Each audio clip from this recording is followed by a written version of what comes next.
A paz do Senhor, povo de Deus, sou o pastor Marcos André e este aqui é o Clube da Teologia, o nosso canal de estudos aí da Palavra de Deus, tá? Esse canal aqui é em apoio à Escola Bíblica Dominical, mas nós estamos gravando nele agora também as interpretações bíblicas, tá? Uma nova série de vídeos aí que eu tenho colocado no canal, tá bom? Bom, então vamos aí a mais uma lição da Escola Bíblica Dominical, aqui é a lição de número 12 da revista Betel, revista de adultos, tá bom? A lição de número 12, essa aula aqui, a aula de número 12 do quarto trimestre de 2021, para ser ministrada no dia 19 aí de dezembro, tá? Nesse próximo domingo, tá? Mas aí, né, pode ser ministrada a qualquer hora, a qualquer momento, e eu vou deixar o link aqui na descrição do vídeo para o subsídio que eu coloquei lá no Clube da Teologia, o nosso blog de estudos aí, tá bom? Então temos lá o blog de estudo e aqui o canal Clube da Teologia, tá? Para você poder preparar sua aula, assistir um vídeo da aula, né? Fazer ali adquirir mais conhecimento, amém? Vamos então a esse vídeo aí. O tema da lição então, tá? Revista da editora Betel, de adultos. O tema da lição é a conduta do cristão no relacionamento familiar. Tá? E aqui, né, o texto áureo está em Efésios 6:2, e já na introdução eu separei aí uma parte que diz assim: os diferentes papéis exercidos conforme os princípios da palavra de Deus. Tá? Essa aí é a lição de número 12. Eu já separo aqui esse destaque aí na introdução. Sobre isso aí eu escrevi o seguinte: Deus deu papéis diferentes a cada um, e se cada um cumprir o seu papel, né, tem grande possibilidade do lar estar em harmonia, tá? Por que Deus fez isso? A lição a gente vai tratar, né, o porquê de Deus ter dado esses papéis diferenciados para cada um dos cônjuges, né? O marido tem um papel, a esposa tem um papel, tá bom? Os filhos têm seu papel, tá?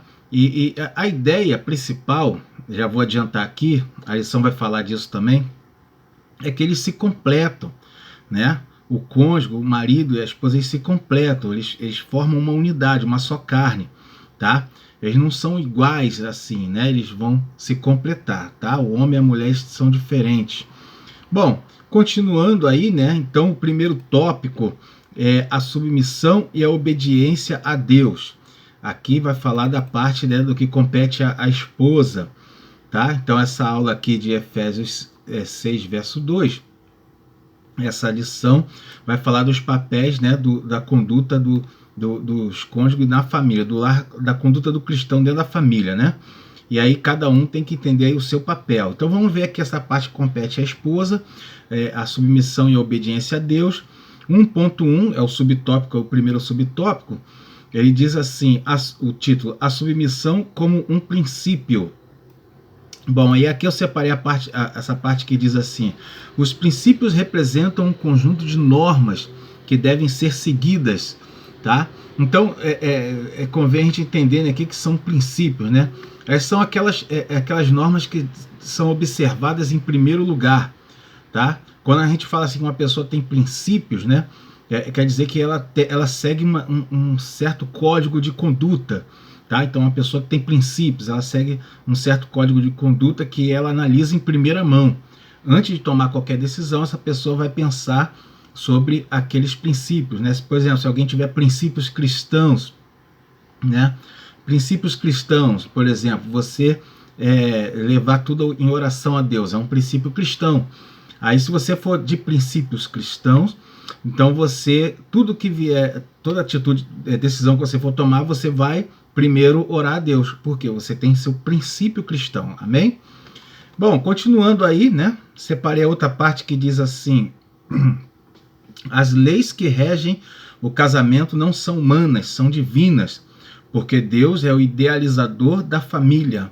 Sobre isso aí eu escrevi o seguinte: foi Deus quem projetou o casamento, as normas para que ele funcione vêm do seu idealizador. Hoje a comunidade, aí isso aqui, né, eu também comentei, né, que hoje a comunidade feminista critica a submissão da mulher. Ela coloca essa submissão da mulher como algo depreciativo, né? Coloca como se fosse fosse assim, coisas que a sociedade impôs à mulher, né? Que a mulher se deprecia ao ser submissa ao marido, né? Mas na verdade não é bem assim, né? Não é bem assim. Quando a mulher se submete ao marido, não quer dizer que ela se torna escrava do marido. Não quer dizer, se submeter não quer dizer que ela é capacho do marido. Não quer dizer nada disso, né? Se submeter ao marido quer dizer que a última palavra vai ser a dele. Mas ela é a adjutora, a auxiliadora. Ela vai ser aquela que vai falar com ele, né? Como uma só carne. Tá? O marido, que é sensato, ele vai ouvir a esposa. Né? A decisão que ele vai tomar vai vai estar de acordo com o que ela pensar também. Ele não vai tomar uma decisão unilateral, tá? Essa aqui é a ideia de submissão que a Bíblia ensina, mas que muitos distorcem, né? Esses movimentos feministas distorcem essa ideia de submissão, tá? Coloca como uma coisa ruim para a mulher, né? Uma coisa que deprecia a mulher, e não é bem assim, né? A Bíblia não está ensinando isso, tá? A Bíblia ela passa ensinamentos para que o lar seja abençoado, para que a casa seja abençoada, tá bom? Continuando, né? Nós vamos ver, aí a gente vai falar na lição aqui porque, quer dizer, explicar o porquê dessas diferenças, né? No 1.2, o segundo subtópico aí, ele diz assim, o título, uma submissão com consciência. Aí eu separei a parte que diz assim, ó, é uma atitude espontânea, porque é uma sujeição baseada no amor e no temor do Senhor. Sobre esse é uma atitude espontânea, eu escrevi o seguinte, isso aqui quer dizer que ela não é forçada. O que é espontâneo é uma coisa que sai naturalmente, não é forçado. Então, ou seja, a submissão da mulher ao marido, ela tem que ser uma coisa espontânea. Ela não pode ser forçada. Ela não pode ver isso como um peso, como algo depreciativo que está colocando ela para baixo. Ela não pode pensar. Se ela pensar assim, esse casamento está com um problema, tá? Os dois não estão na mesma visão. Esse casamento corre um perigo, né? Então, os dois, ambos, têm que trabalhar isso daí, tá? O marido, ele tem que ver se ele não está fazendo com que a esposa tenha uma visão errada de submissão, porque às vezes a esposa tem essa visão, mas por culpa mesmo do marido, porque o marido às vezes ele acha que a mulher ser submissa a ele é a mulher fazer todos os seus caprichos de vontade. Quando ele pensa assim, ele mesmo está estragando o conceito de submissão, né? Ele está fazendo com que a mulher tenha uma visão negativa da submissão, e aí ela não vai prestar isso a ele, ou vai fazer de forma forçada, Em um dado momento, o que é forçado, num dado momento, racha, num momento ele quebra, Então a gente tem que pensar muito bem isso. Os maridos, orem mesmo pelos seus casamentos, esposas, tá? Para que Jesus ele conserte essas coisas, que as mulheres tenham esse princípio na sua vida, tá? Bom, continuando, vamos aí nesse subtópico 1.2 ainda, eu separei a parte que diz assim, como é o marido que representa Deus na frente da família, tá? E aqui eu escrevi sobre isso o seguinte, assim como Deus é o protetor, provedor e sustentador da igreja, o marido também é para a família. Se o marido fizer a sua parte, no cuidado, o que vai acontecer? A própria mulher, a esposa, ela vai sentir prazer em ser submissa a ele, vai sentir prazer em servi-lo, em estar junto a ele, em cooperar. Ela vai sentir prazer nisso. Se o marido ele fizer a parte dele. É o que eu falei anteriormente. Se o marido não faz a parte dele, ele impõe uma sujeição sobre a mulher, impõe uma submissão para ela, e ele não faz a parte dele, ele não é o cuidador, não é provedor, ela vai se sentir depreciada, ela vai se sentir mal com isso, tá? Isso aqui, os dois não vão estar em acordo, não vão estar se completando, e para o casamento isso é perigoso demais, Bom, continuando aí, vamos para o 1.3, Esse subtópico tem como título a submissão como princípio divino, tá? Então, quer dizer, ela vem de Deus, né? Separei a parte que diz assim: o Deus que criou todas as coisas conhece perfeitamente como elas devem funcionar. Aí sobre isso eu escrevi o seguinte: existe uma razão para as normas que regem o casamento serem dessa forma. E só Deus conhece os motivos, tá? Só Deus conhece os motivos. Algumas coisas, essas coisas às vezes não nos pertence saber, né? O casamento, ele está em toda a sociedade, tá? Ele faz parte da sociedade. A família é um tijolo que vai compor uma sociedade, tá? É uma célula da sociedade. E aí, esses casamentos dentro dessa sociedade tem razões específicas que a gente não conhece, coisas muito mais complexas do que qualquer faculdade humana pode entender. E só Deus sabe. Então, por isso que Deus fez o homem de um jeito, a mulher de outro, tá? Para eles se completarem no casamento, tá? Ela ter submissão ao marido, o marido ter que desenvolver por ela um amor sacrificial, né? Tudo isso aí vai completar o casal.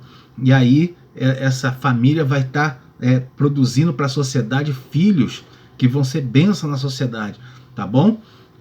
Essas coisas assim, a gente não compete a nós ficar questionando por que Deus fez isso, por que Deus é assim, porque né, é uma coisa estranha as pessoas julgarem Deus como se fosse um membro comum da sociedade. Deus é o criador de todas as coisas. Se Deus decidisse agora acabar com toda a sociedade, ele podia acabar. E qual é a culpa que ele ia ter nisso? Se ele que faz todas, ele que deu a vida ao ser humano, ele pode tomar a vida a hora que ele quiser. A vida é dele, né? A minha vida pertence a ele. Se ele tirar a vida de qualquer pessoa, ele não tem como classificar Deus de certo ou errado. Porque Deus está certo, ou que Deus é assim, assado. Eu não tenho competência para colocar Deus em julgamento. Eu não tenho essa competência, tá? Então, se Deus estabeleceu o casamento dessa forma, aí ficam uns grupos taxando Deus como machista, né? A Bíblia como machista, colocando Deus numa cadeira de julgamento como réu. Não sei de onde esse pessoal tira isso, tá? Bom, vamos lá então, continuando aqui, né, no nosso estudo. A submissão como propósito divino, né? Foi o que nós lemos. Aqui eu coloquei, separei também essa parte aqui, nesse subtópico 1.3 ainda. A parte que diz assim, ó, colocou a mulher ao lado do homem para ser sua companheira e para que juntos completassem um ao outro, tá? Então aqui, aquela ideia que eu falei no início, né? Os dois têm que se completar. Aqui é o seguinte, eu escrevi sobre isso aqui, algo interessante, né? Naturalmente, certas características que fazem, que faltam no homem, podem ser encontradas na mulher e vice-versa, tá? Então, o homem e a mulher eles são diferentes, eles têm características próprias, diferenciadas um do outro, e eles se completam. Quer ver um exemplo? O homem ele é mais de foco, né? Ele é mais de conquista de alvo, de objetivo. Ele é mais habilitado a isso. A mulher é mais protetiva, ela tem uma visão periférica melhor, porque ela desenvolveu mais a habilidade de proteção dos que estão em redor. Então a mulher naturalmente ela vai conseguir observar o ambiente. Às vezes eu estou numa festa com a minha esposa em algum lugar, ela consegue ver coisas ao nosso redor que eu não vejo, né? E no meu caso, o ser humano, eu consigo ser mais objetivo nas coisas que eu faço porque eu vou no foco, eu não me distraio com nada que está ao redor, né? Então são características diferentes do homem e para a mulher, que varia, né, de homem para homem também, tá? Tem homem que ele vai ser menos focado no alvo e olhar mais no redor, porque ele mesmo vai desenvolver essas habilidades. Com isso aí, a gente vai ver, por exemplo, que uma mulher consegue gerenciar melhor um ambiente de trabalho, né? O homem ele consegue gerenciar melhor uma companhia maior, tá? Então assim a gente vai ver que as características são diferentes de um e outro, mas os dois juntos se completam, né? O casal unido, eles faz essa completude aí, né? Amém? Vamos continuando aí, né? O título do 2 agora é Amando como Cristo amou a igreja, tá? E aqui no 2.1, o subtópico 2.1 tem como título Um amor sacrificial. Agora vai falar para a parte do homem, né? Um amor sacrificial. Aqui separei a parte que diz assim, ó: se trata de algo muito mais profundo, de muito mais peso e valor. É um amor sacrificial. Aqui sobre isso eu escrevi o seguinte: ó, o amor que a pessoa se sacrifica pela outra.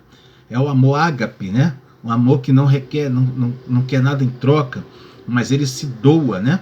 Então, esse é o amor que o marido tem que desenvolver pela esposa, tá? Esse amor sacrificial. O próprio apóstolo Paulo falou que Jesus ele se deu pela igreja, né? Ele deu a sua vida pela igreja. O marido tem que estar pronto a dar a sua vida pela esposa. E quando a gente fala dar a vida pela esposa, não significa morrer pela esposa, mas significa se negar a si mesmo para ajudar a esposa, para que ela possa ter algo, né? Para que ela possa ter ali o apoio dele sempre, né? Então esse é o amor sacrificial do marido, tá? A Bíblia exige isso dos maridos. Então o marido tem que, os maridos têm que se colocar nessa condição que a Bíblia nos impõe, né? Aqui tem o próximo aí, eu separei também a parte que diz assim, ó: que sempre busca o bem da esposa e se ocupa em cuidar dela e agradá-la, tá? Ó, sobre isso aí eu escrevi o seguinte: o homem não deve esperar a mulher ser submissa para dar esse amor a ela, né? Eu já vi casais assim que não se entendem, né? Eles falaram muito isso, o marido falar isso aí às vezes, tá? Ah, mas ela não faz a parte dela, ela não cuida, ela não é assim, ela não é assado.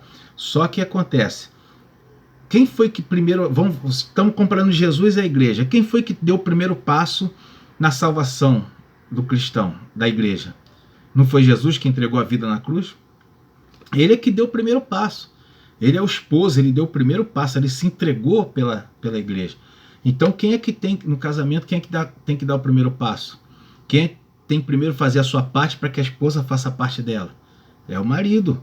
Ele tem que amar a sua esposa, né? Num amor ágape, um amor sacrificial, um amor que não espera um agradecimento, que não espera nada em troca, né?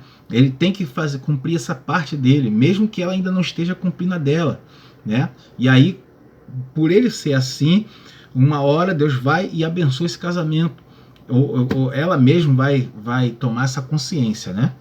Tá bom? Vamos continuar, né? O 2.2 tem como título Um amor protetor e purificador, tá? Separei a parte que diz assim, ó, o 2.2, né, um amor protetor e purificador. Separei essa parte que diz assim, ó: ele a amou e se entregou, a santificou e a purificou, né? Isso aqui falando que Jesus fez pela igreja, né? Então aqui é o seguinte, sobre isso aqui eu escrevi, ó: a característica principal de Cristo demonstrada aqui é o cuidado pela sua noiva. Isso que eu falei que Jesus fez aqui na lição, né? Demonstra o cuidado de Jesus pela sua noiva, pela igreja, né? E é assim que o homem ele tem que ter pela sua esposa, é o cuidado com ela, tá? A mulher vai perceber isso, ela percebe o cuidado que o marido tem, tá? E aí ela vai, né, ser estimulada à submissão, né? Então é assim que funciona no casamento. Não adianta você ficar querendo obrigar a mulher a ser submissa. Não, que a Bíblia diz, eu já vi casal fazer isso. Não é bom. Primeiro você faça a sua parte. Cuida da sua esposa. Ame a sua esposa. Deixe que ela perceba o seu amor por ela. Tenha zelo por ela. Aqui, ó, ele fala que Jesus ele se entregou, santificou, purificou a igreja, né? Aqui é o seguinte: o homem tem que zelar pelo bem-estar pela saúde, bem-estar da esposa e até pela aparência, né? Até pela aparência da esposa. né? Fazendo assim uma comparação com esse santificar e purificar a igreja, né? O homem também zela pela aparência da sua esposa, amém? Continuando então, o 2.3, o título desse subtópico é Um Amor Sem Limitações. Aqui separei a parte que diz assim, ó: ele está sempre limpando, corrigindo, purificando, santificando, né? Sobre isso aí eu escrevi o seguinte: quer dizer que o cuidado é constante. Então Jesus está cuidando da igreja constantemente, tá? Infelizmente tem casamentos, né, que é só no começo que o marido ele se dedica à esposa, só no início, tá? Aí daqui a pouco ele se torna um relaxado, um acomodado, não se preocupa mais com a esposa, não cuida mais da esposa, tá bom? E aí esse é o erro, tá? O cuidado de Jesus pela igreja é constante, e o cuidado que o marido tem que ter com a esposa deve ser também constante, né? Bom, continuando então, separei também a parte que diz assim, ó: Cristo tem uma esposa imperfeita, mas nem por isso pede o divórcio, né? Ou seja, nós como igreja somos imperfeitos, então a igreja é imperfeita, né? Feitas de homens e mulheres imperfeitos, tá? Mas nem por isso Jesus pede divórcio. Infelizmente já tem ministérios, tá bom? Infelizmente, né? Tem ministérios que eles já admitem o divórcio por incompatibilidade de gêneros, né? Os dois, o casal não se entende, aí alguns ministérios, né, evangélicos admitem que possam se divorciar por falta de se entenderem, tá? Mas biblicamente não tem nada sobre isso aí na Bíblia. Alguns pastores fazem interpretações, eu já vi, irmão, interpretações estranhas, do tipo: a minha esposa não cuida de mim, ela quebrou o voto do casamento. Olha só, eu já vi um varão falar isso, porque a esposa não cuida dele, não é submissa e não sei o que, e não está presente, blá blá blá, blá blá blá. Aí ela está quebrando o voto do casamento, então ele pode se divorciar porque ele está amparado aí, né? De onde tirou isso? Interpretações, heresias, interpretações heréticas da Bíblia, tá? Tá errado. Então, pastores, você que é líder, um dia vai se tornar pastor, ou você que é pastor que está ao alcance aí dessa aula aí, irmão, se posiciona nessa situação, tá? Isso aí tá errado. A única situação que a Bíblia admite divórcio, né? E mesmo assim não é projeto de Deus, admite pela dureza do coração humano, é a questão da infidelidade. Somente isso.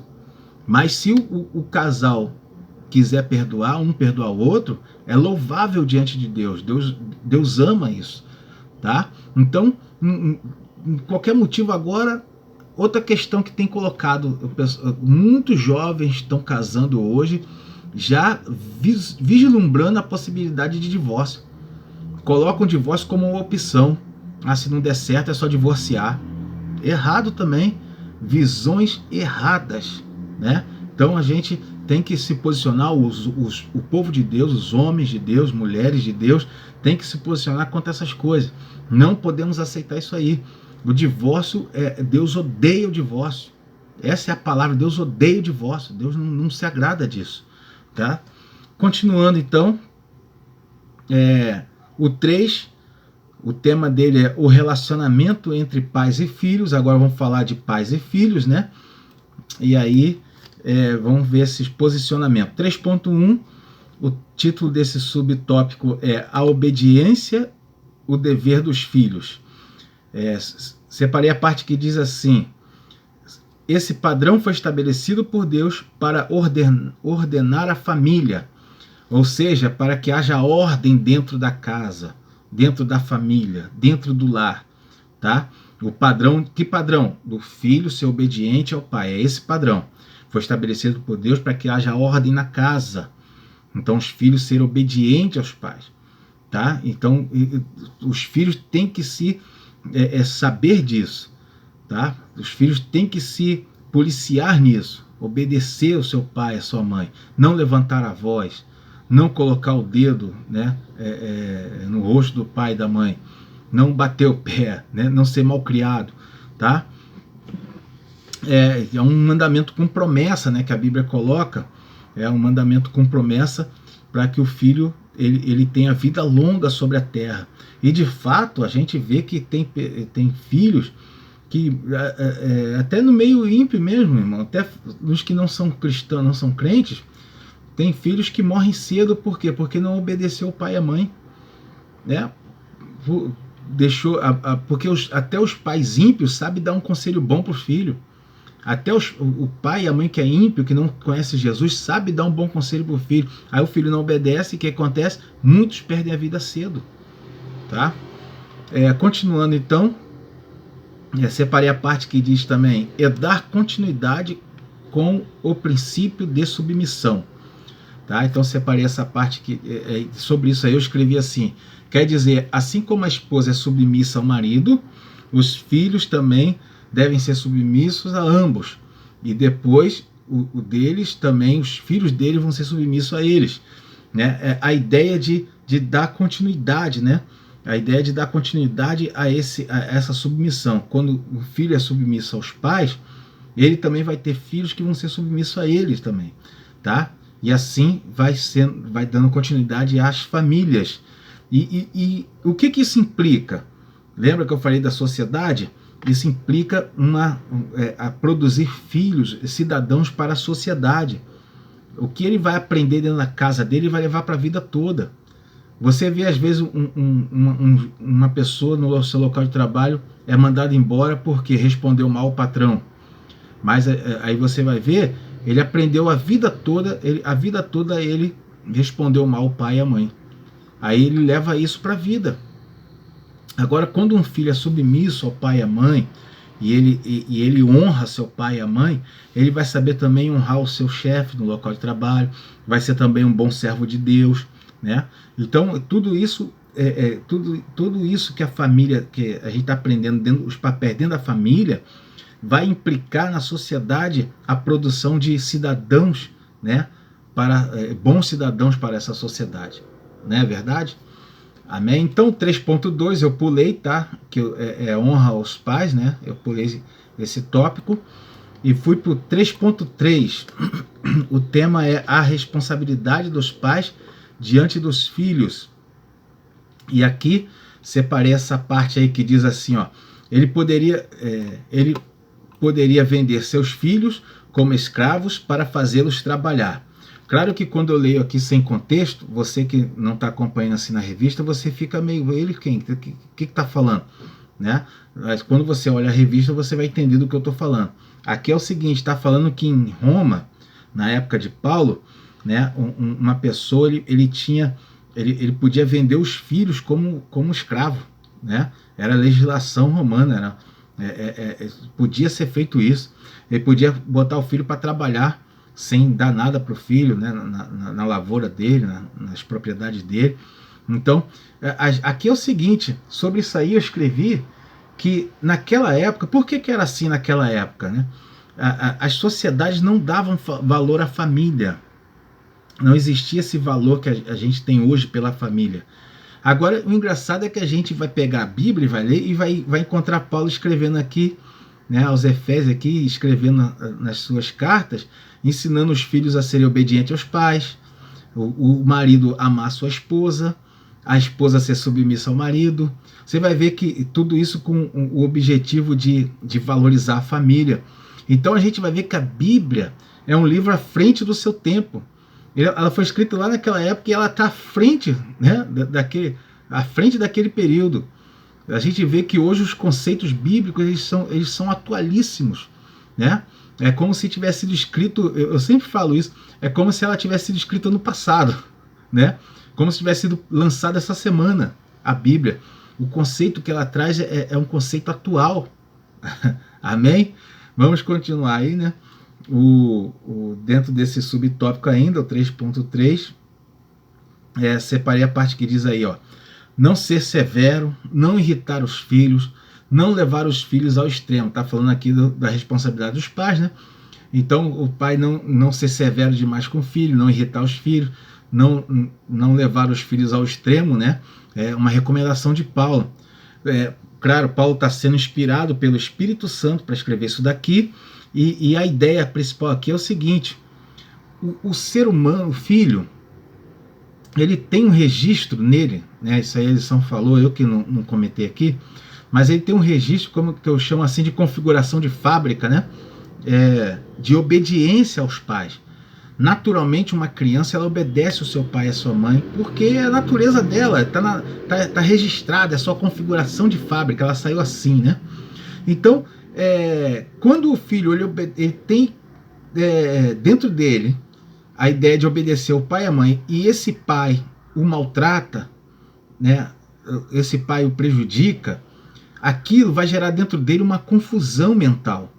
E muitas crianças nesse período, elas perdem elas adquirem traumas profundos por causa dessa confusão mental, porque aquele que devia protegê-la, aquele a quem ela obedece, que deve cuidar dela, né, é o que está maltratando ela. Então isso ela gera muitas vezes, muitas crianças, traumas, e eles levam aqueles traumas da infância.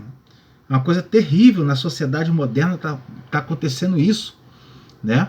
Então esse aqui é um estudo, né, para os pais, as esposas, os maridos, os filhos compreender o seu papel, tá? E aí as nossas famílias cristãs serem um exemplo para essa sociedade, tá bom? Essa aula aqui, faça a sua conclusão comentando isso daí, né? Nossas famílias têm que ser exemplo para a sociedade. E se cada um fizer o seu papel dentro da família, tirar essas ideias feministas da cabeça, tá? Nossas famílias vão ser abençoadas e abençoadoras. Amém? Deus abençoe a sua vida, tá? Tá aí o nosso vídeo aí, então, dá uma curtida no nosso vídeo, se inscreve aí no canal e faça, né, divulgue também o nosso trabalho, amém? Tá aí os links na descrição, eu deixei o link também para adquirir aí, você adquirir o meu livro, O Maior Milagre de Jesus, bênção de Deus para a sua vida, tá? Deus abençoe a sua família, né, e que seja uma boa aula dominical, amém.